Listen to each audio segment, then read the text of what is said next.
बातमी पुण्यामधूनच आहे। पुण्यामध्ये शिरूरमध्ये हॉटेल व्यावसायिक सध्या संकटात आहेत। गॅस अभावी हॉटेलच्या किचनमध्ये शुकशुकाट दिसतोय। मालकांना हॉटेलला टाळं ठोकण्याची आता वेळ आलेली आहे। गॅसच नाहीयेत आणि त्यामुळे चुलीवर आता जेवण तयार करण्याची ही वेळ आलेली आहे।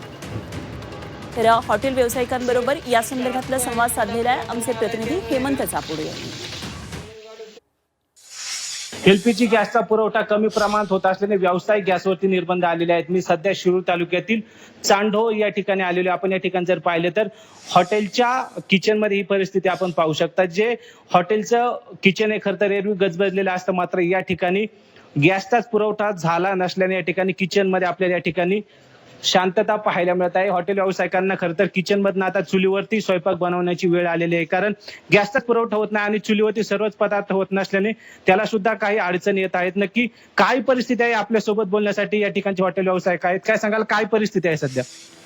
शासनाने 4 दिवस झाले गॅस बंद केल्यामुळे आम्हाला चुलीवरती ते भाज्या माराव्या लागतात। पण जेवढ्या मेनू मध्ये जेवढ्या भाज्या आहेत तेवढ्या भाज्या पुरेपूर मारता येत नाही। परिणामी त्याच्यामुळे आम्हाला भाज्यांचे रेट वाढावे लागतील आणि भाज्यांचे रेट जर वाढले तर आमचे कस्टमर येऊ शकत नाही भाज्यांचे रेट वाढल्यामुळे। त्याच्यामुळे आम्हाला हॉटेल व्यवसायावरती फटका बसू शकतो। ते जास्त खर्च केलेला हॉटेलला आणि त्या प्रमाणात जर आम्हाला तेवढा जर फायदा नाही झाला तर आम्हाला हॉटेल बंद करावं लागेल परिणामी। हेमंत चापुडे, झी मीडिया, शिरूर, पुणे।